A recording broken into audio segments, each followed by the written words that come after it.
Sa simple pagtulong mo, mayroong buhay na naisasalba, mayroong pamilyang umaangat. The Senate is now constituted. At ito ang mismong Chinese Coast Guard na Napakinggan ni PBBM. 6 na milyong balotang gagamitin sa A to Z. Kumpleto tayo.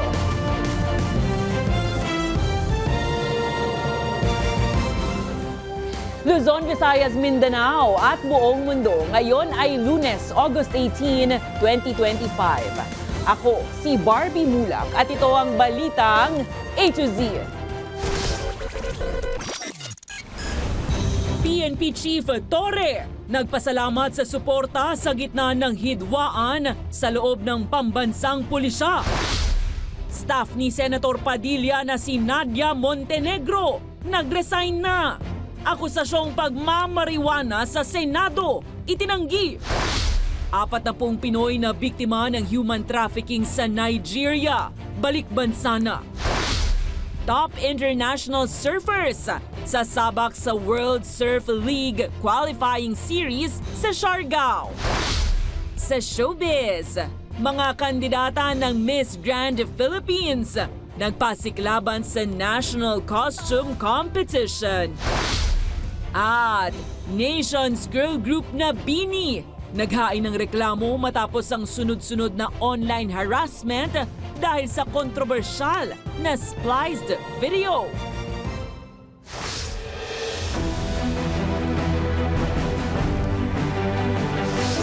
Magandang gabi, pambungad sa ating newscast.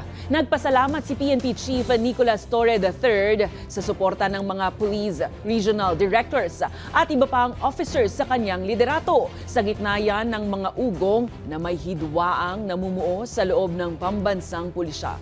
Nag-ugat ito matapos ang kontrobersiya sa palitan ng pwesto para sa second in command sa PNP. Ang balitang A to Z ni Kim Salinas. Well, hindi naman natin dinideny na may mga conflicts na nangyayari. Pero these are all administrative in nature na ako ay confident na mariresolve within the organization. Aminado si PNP Chief Police General Nicolas Torre III na may hindi pagkakaunawaan sa pambansang pulisya. Umingay ang usapin matapos maglabas noong Biyernes ng pledge of support ang mga PNP Regional Directors para kay Torre. Sa inyong lahat, isang malinaw na mensahe ang pinakita ninyo. At ipinakita natin, ang PNP ay nagkakaisa. Walang utos, walang balakid, at walang pagsubok na makakagiba sa ating pagkakaisa.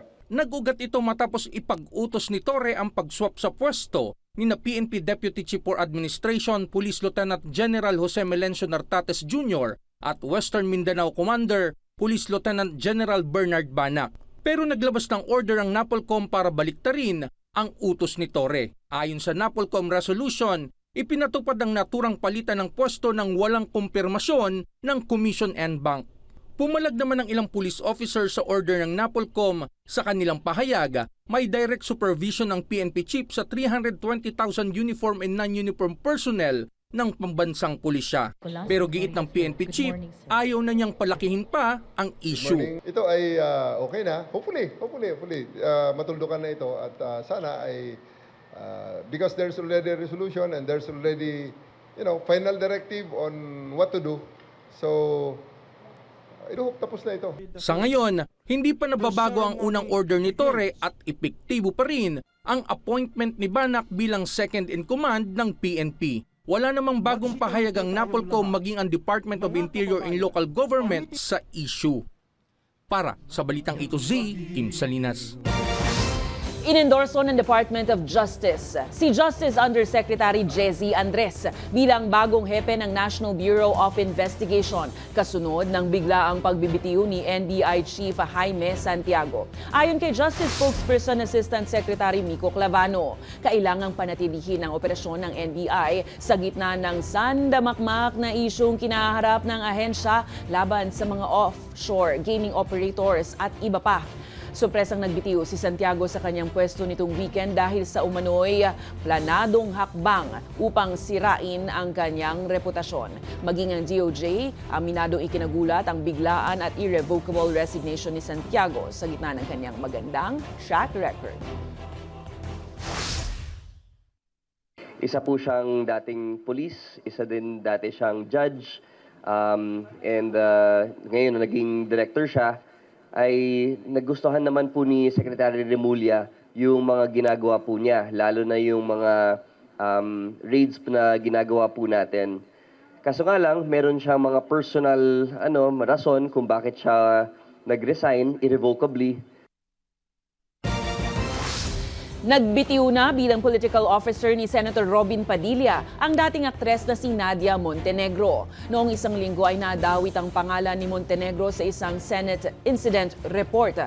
Kaugnay sa umano'y pagmamariwana sa Senado, bagay na sinagot niya sa kanyang resignation letter. Sumailalim naman si Senator Mig Zubiri at kanyang buong staff sa drug testing para isulong ang isang drug-free na Senado.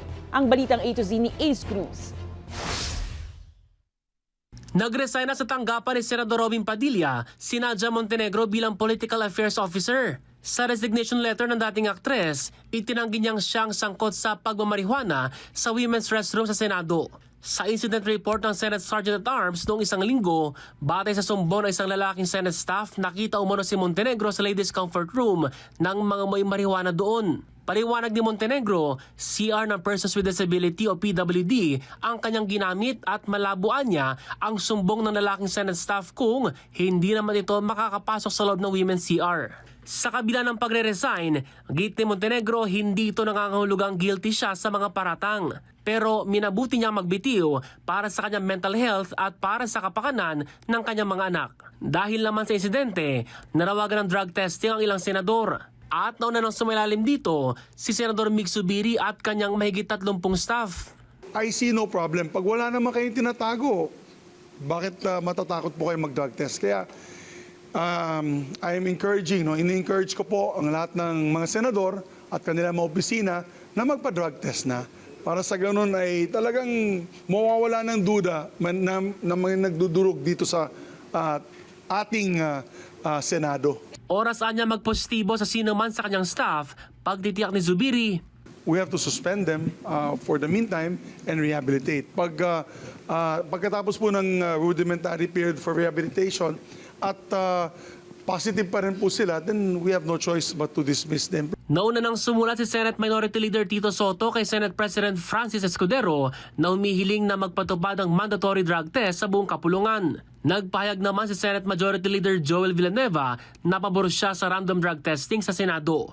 Bukas din anya siyang sumailalim sa anumang uri ng drug test para magsilbing ehemplo sa lahat ng civil servants. Para sa Balitang A to Z, Ace Cruz. Hawak na ng Manila Police District ang 2 persons of interest kasunod ng pamamaril sa 2 Japanese nationals sa Malate, Maynila nitong Biyernes. Ayon sa MPD, kinilala ang suspect number 1 bilang gunman na namataang naglalagi sa Pedro Hill Street sa tulong ng mga CCTV footage sa lugar. Ang suspect number 2 naman ay ang kasamahan nito na umano'y nagsilbing tour guide.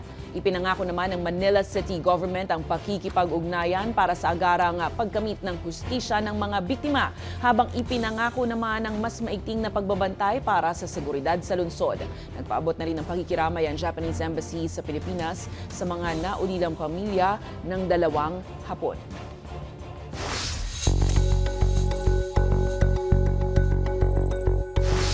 Umarangkada na ang budget deliberation sa House of Representatives para sa panukalang 6.793 trillion peso national budget. Humarap sa pagdinig ang mga kalihim ng Department of Budget, Economic Planning at Finance at sumalang sa mga tanong ng mga kongresista.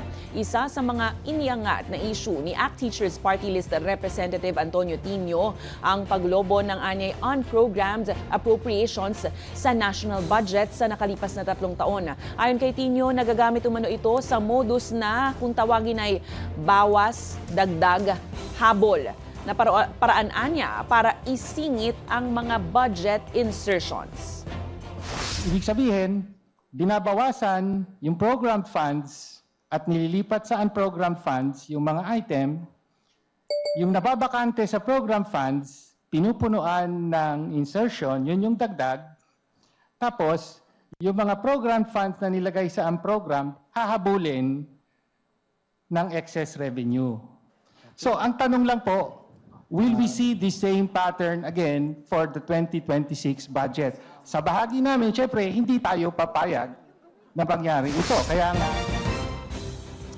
Samantala, kinikwestiyon ni Oriental Mindoro Governor Humerilito Dolor kung bakit hinayaan ng Department of Public Works and Highways at ng Commission on Audit ang ilang flood control projects sa kanilang probinsya na makapasa sa inspection at audit sa kabila yan ng pagiging mga substandard ng mga naturang proyekto. Isiniwalat rin ng gobernador na nagkakahalaga ng 1 billion pesos per kilometer ang proyekto na agad rin namang nawasak matapos ang isang taon lang. Ikinagalit rin niya nang madiskubring ang mga materyales sa kahabaan ng mag-asawang tubig at Bukayaw River ay nahati umano sa maliliit na parte upang maparami at makamenos ang gastos sa proyekto. Giit ni Dolor, bukod sa anya ay substandard ang proyekto sa probinsya, overpriced pa ito. Gumuho na yan ng 2024. Yan ay project ng 2023. Gumuho, July 18. Ni-report na yan. Sinabi ko na yan kay Direktor. July 18. Tapos ganito na naman. Pinangunahan ni President Ferdinand Marcos Jr. ang pamamahagi ng 1,173 na mga patient transport vehicles sa Ormoc, Leyte ngayong Lunes, August 18. Nagmula ang mga ambulansya sa Philippine Charity Sweepstakes Office na siyang nakatakdang ipamahagi para sa lahat ng local government units sa rehiyon. Ayon sa Malacanang, 124 na ambulansya na ang naipamahagi sa Biliran, Eastern Samar, Northern Samar, Southern Leyte at Leyte sa ilalim ng Medical Transport Vehicle Donation Program ng PCSO. Binigyan diin ng Pangulo sa kanyang talumpati na bahagi ito ng layunin na paundarin ang healthcare program ng pamahalaan, lalo't nasiwalat sa panahon ng pandemya ang mga kahinaan sa medical services ng gobyerno. This is our continuing effort to strengthen our healthcare system and to bring healthcare back as low down to the smallest members of our society. Na palapitin lang natin ang healthcare sa taong bayan. At alam naman natin, mga gobernador, mga mayor, alam ninyo lahat ito na kuminsan ang problema dahil walang napupunta lang doon sa provincial hospital, doon sa city hospital, doon sa regional hospital. Pero pagdating doon, malala na.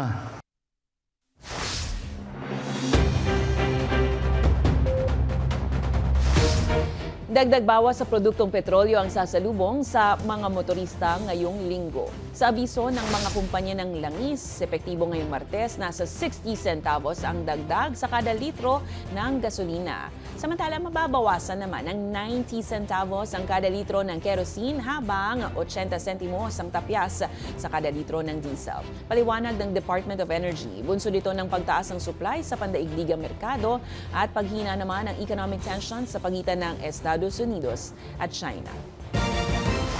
Naghain si Senate Majority Leader Joel Villanueva ng Senate Bill No. 244 o Pensyonadong Magsasaka at Mangingisda Act. Ayon kay Villanueva, ito ay bilang pagkilala sa kontribusyon ng mga magsasaka at mangingisda sa pamumuhay ng mga Pilipino. Paliwanag ni Villanueva, kailangang bumuo ng Social Security at Pension Benefit Program para sa naturang sektor upang matiyak ang seguridad sa kanilang kabuhayan. Sa ilalim ng panukala, popondohan ang initial fund nito ng gobyerno, habang ang Social Security System o SSS at ang Philippine Crop Insurance Corporation ang mga pangunahing ahensya na magpapatupad ng programa.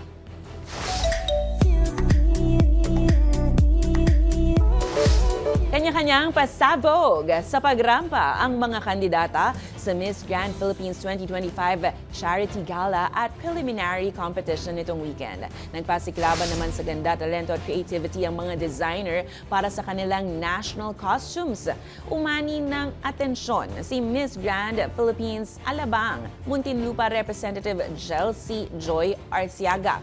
Ibinida ni Chelsea ang kanyang pangmalakasang NATCOS bilang si pambansang kamao Manny Pacman Pacquiao. May boxing gloves na, may patumbling pa. Agaw pansin rin ang colorful costume na tila inspired sa pambansang Mare, MJ Lastimosa Walking Karaoke at marami pang iba. Gaganapin naman ang Grand Coronation Night para sa Miss Grand Philippines sa darating na August 24 sa MOA Arena.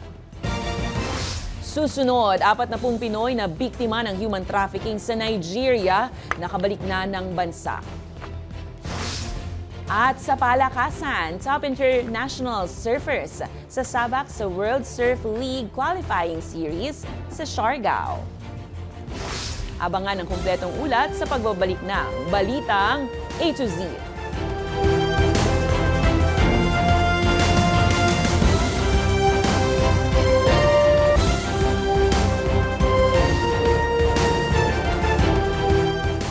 Nakauwi na ng bansa ang 40 Pilipino mula Nigeria na nabiktima ng trafficking.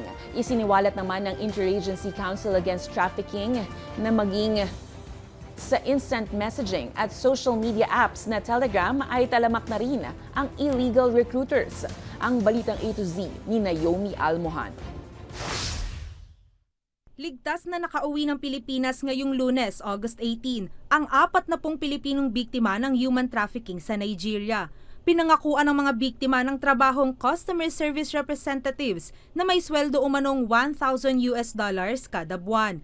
Pero ipinasok sila sa cryptocurrency investment scam. Kabilang ang 40 Pinoy sa mga nahuli sa malawakang raid ng Nigerian authorities noong December 2024. Sa kanilang pag-uwi, binigyan sila ng tigli 50,000 pisong financial aid mula sa Department of Migrant Workers at temporary accommodation mula naman sa Overseas Workers Welfare Administration. Nagbabala ngayon ang Interagency Council Against Trafficking o IACAT laban sa illegal recruiters na ginagamit ang social media platforms para makapangbiktima ng mga Pilipinong gipit o di kaya naman ay desperado. Kung dati talamak sa Facebook ayon sa task force, lumipat na ngayon ang modus sa Telegram. Pinapangakuan ang mga biktima ng magandang trabaho sa Myanmar, Cambodia at Laos pero sa scam hubs ang kanilang bagsak, kung saan may kota pa nga na 3 kliyente araw-araw. Kung hindi masunod ito, parusa o pananakit ang aabutin. Kung sakaling gusto na nilang umuwi, sila ay pinagbabayad doon sa mga ginastos. Lahat ng ginastos mula sa Pilipinas hanggang makarating doon sa Laos. Ang payo ng DMW, tingnan sa website ng ahensya ang mga agency na lihitimo at yung mga kanselado at delisted na ang lisensya. I-verify din kung existing ang company na nakatakdang pasukan. Huwag makikipagtransaksyon o magbayad sa labas ng recruitment agency at ang pinakaimportanteng paalala ng ahensya. If it's too good to be true, alam natin yung kasunod doon, di ba? It probably isn't. High yung salary, ang daming mga benefits. No? Pag-isip-isipan natin. Mahigpit na ring binabantayan ng mga ahensya ang mga illegal exit point gaya ng mga pantalan. Kabilang ang 36 sa Palawan, 29 sa Tawi-Tawi, 22 sa Zamboanga at 7 sa Sulu. Lalo na po dyan sa parting Bungaw, Tawi-Tawi. In-upgrade na po namin ang status niyan. So deploy na po kami ng mga additional na mga personnel. Tiniyak ng Interagency Council na magpapatuloy ang pagpapauwi sa mga Pinoy na nangangailangan. Para sa Balitang A to Z, Naomi Almohano. Hindi pa tapos ang laban ng gobyerno laban sa mga online pasugalan dahil nagsidipa na naman ang e-gambling platform sa ibang online applications. Ayon kay Senate Committee on Games and Amusement Chairperson Erwin Tulfo. Mababatid na kumalas na sa online gambling sites ang mga e-wallet companies nitong weekend, alinsunod sa itinakdang deadline ng Bangko Sentral ng Pilipinas. Pero paliwanag ngayon ni Senator Erwin Tulfo, ang ilang online gambling apps tulad ng Bingo Plus ay may nag-abiso naman ngayon sa kanilang mga parokyano na accessible na ang kanilang online games sa Viber. Available o nakalink rin anya ang ibang gambling apps sa Telegram, Lazada at iba pa. And my staff, particularly my IT people, are studying at this point kasi nga nawala nga po sa ang links sa e-wallet pero nakahanap sila ng paraan. And pero if you really look at it, the payment is still through GCash. So if you can still bet sa GCash, you can still earn your money, your winnings from GCash kahit na wala na sa link. So what we're studying right now, ano kaya kung sa bangko na lang diretso yung bangko mo ibigay mo doon sa online gambling site na yon para doon ka na mag-withdraw Kasi sa bangko kasi, Miss Carmina, may limit eh. Tinanggal na ng Bureau of Customs ang website ng kanilang Customs Online Duty and Tax Calculator upang isailalim sa mas masusing pagsasayos ng sistema. Ayon kay Customs Commissioner Ariel Nepomuceno, ito'y para mas mapakinabangan pa ng publiko ang naturang platform.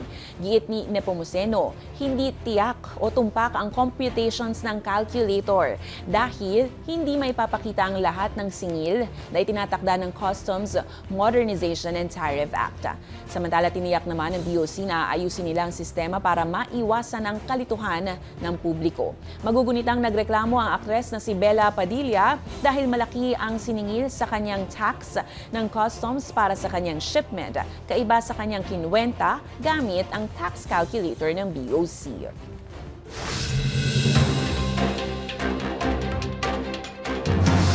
Pinaaresto ng Davao City Regional Trial Court Branch 10 ang self-confessed member ng Davao Death Squad at dating pulis na si Arturo Las Cañas dahil sa reklamong libel. Matatandaang si Las Cañas na naharap din sa iba pang kaso tulad ng murder at attempted murder ang kumanta ng mabibigat na testimonya bilang dating miyembro umano ng DDS na siyang ginamit sa kaso ni dating Pangulong Rodrigo Duterte sa International Criminal Court.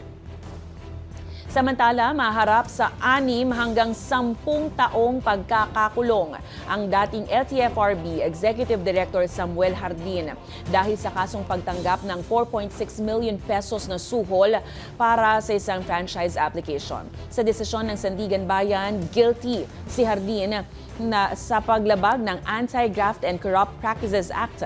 Alinsunod yan sa ebidensya ng CCTV footage at testimonya ng isang saksi.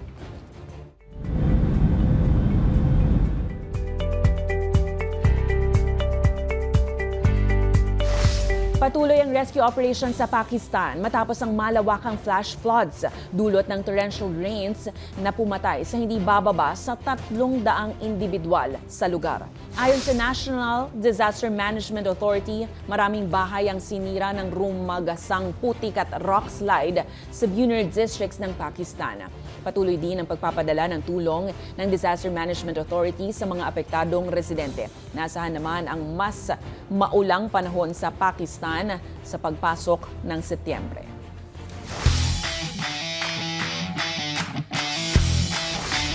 Serves up sa Siargao Island kung saan itatampok ang World Surf League Philippines Qualifying Series 6000 sa darating na Oktubre. Ayon sa Sports Commission, halos 200 surfers mula sa bansa at iba-ibang Asian countries, kasama rin ng Australia at New Zealand, ang lalahok sa naturang Patimpalak mula October 23 hanggang 31. Mismo ang Presidential Son at Sports Ambassador na si Vini Araneta Marcos ang nanguna sa press launch ng torneo sa surfing capital ng bansa. Ito ay matapos nga matagumpay na hosting ng bansa ng World Juniors Final sa San Juan, LU La Union nitong Enero at ang susunod namang WSL Qualifying Series at Longboard Series sa Baler, Aurora naman po yan sa darating na Nobyembre.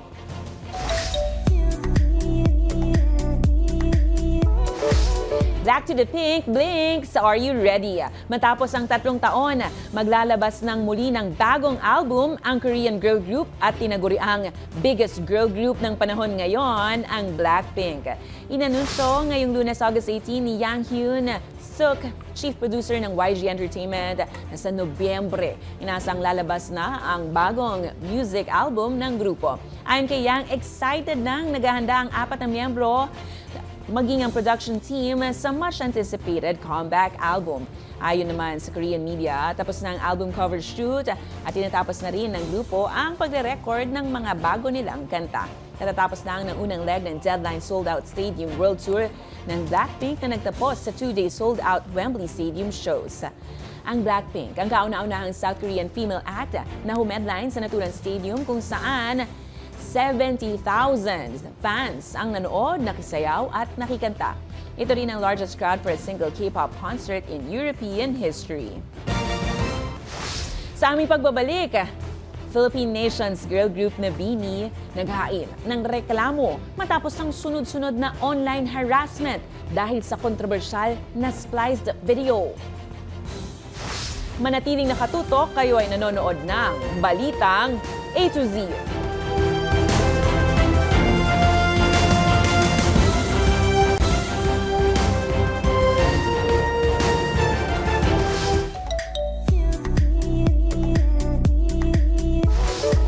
Insampa na ng legal complaint ang Nations Girl Group na BINI matapos makatanggap ng sunod-sunod na online harassment dahil sa kontrobersyal na splice video ng kanilang street food vlog.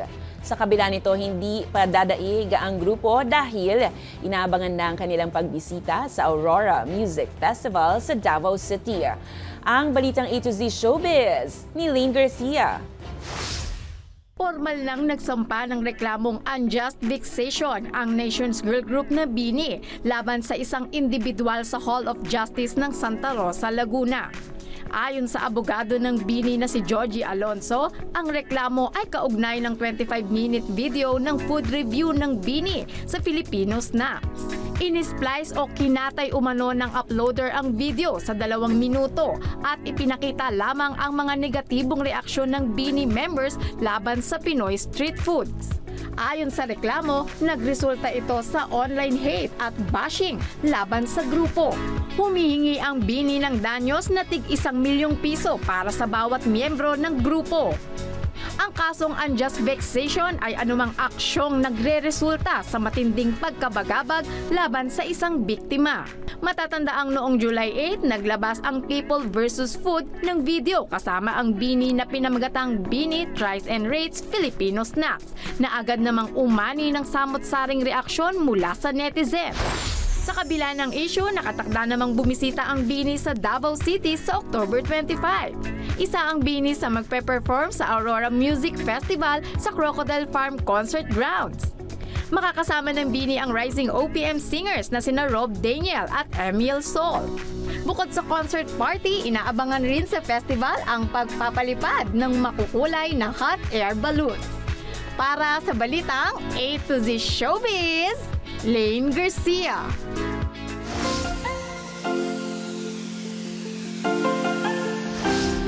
May pamosong kantang nakilala sa mga amateur singing contest na may titulong This is the Moment.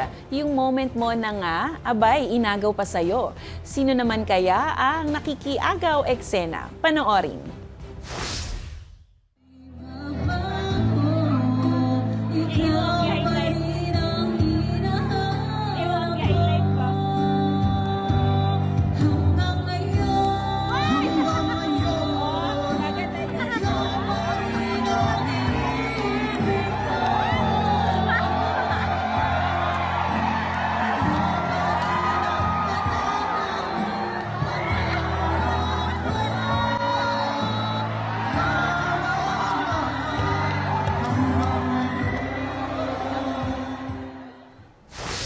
Na-feel nila yung kanta.